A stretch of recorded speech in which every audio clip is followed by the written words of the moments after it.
ప్రస్తుత కాలంలో టాలీవుడ్ హీరోలంతా వరుసపెట్టి పెళ్లిళ్ళు చేసుకుంటూ దాంపత్య జీవితంలోకి అడుగుపెడుతున్నారు. ఇక అలా కొందరు పెళ్లిళ్ళు చేసుకుంటూ తమ బ్యాచిలర్ లైఫ్కి గుడ్ బై చెప్తున్నారు. అయితే అక్కినేని ఇంట్లో మాత్రం ఎటువంటి శుభకార్యం జరగడం లేదు. దీంతో ఈ ఫ్యామిలీ ఫ్యాన్స్ ఫుల్గా హర్ట్ అవుతున్నారు. నాగచైతన్య మరియు సమంతతో విడాకులు తీసుకున్నాక అందరిలాగా రెండో పెళ్లి చేసుకుంటాడని అంతా భావించారు. కానీ ఆయన పెళ్లి ఊసే ఎత్తకుండా ఫోకస్ అంతా సినీ కెరియర్పై పెట్టాడు.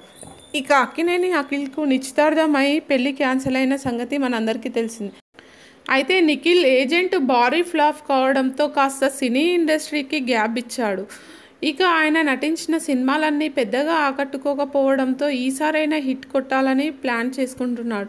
ఈ క్రమంలోనే అక్కినేని హీరోల పెళ్లి వార్తలు సోషల్ మీడియాలో వైరల్ అవుతున్నాయి. తాజాగా అఖిల్ వెంట ఓ హీరోయిన్ పడుతున్నట్లు న్యూస్ వినిపిస్తుంది. ఇక ఆమె ప్రపోజ్ చేయడంతో అఖిల్ కూడా ఒప్పుకున్నట్టు తెలుస్తుంది. ప్రస్తుతం వీరిద్దరి పీకల్లోతుకు ప్రేమలో ఉన్నట్లు సమాచారం. అయితే ఈ విషయం టాలీవుడ్ స్టార్ హీరోయిన్ నాగచైతన్య మాజీ భార్య సమంతకు కూడా తెలియడంతో అఖిల్కి సపోర్ట్గా నిలిచిందట. ఇక త్వరలోనే అక్కినేని ఇంట పెళ్లి బాజాలు మోగనున్నాయి. పనిలో పని అఖిల్ మరియు ఆ హీరోయిన్ని కలిపే క్రమంలో నాగచైతన్య మరియు సమంత కూడా కలిసిపోతే బాగుంటుందని ప్రతి ఒక్కరూ ఆశపడుతున్నారు. సమంత మరియు నాగచైతన్యలకి ఎనలేని ఫ్యాన్ ఫాలోయింగ్ ఉంది. ఇక వీరిద్దరు కలవాలని గత కొంతకాలంగా వీరి ఫ్యాన్స్ ఆ దేవుడిని మొక్కుతూనే ఉన్నారు.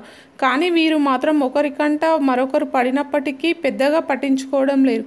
మరి వీరిద్దరూ అఖిల్ పెళ్లిలో అయినా కలుస్తారో లేదో చూడాలి. ఇక అఖిల్ ప్రేమిస్తున్న ఆ హీరోయిన్ ఎవరో తెలియకపోయినప్పటికీ ప్రస్తుతం ఈ వార్త సోషల్ మీడియాలో ఫుల్ వైరల్ అవుతుంది.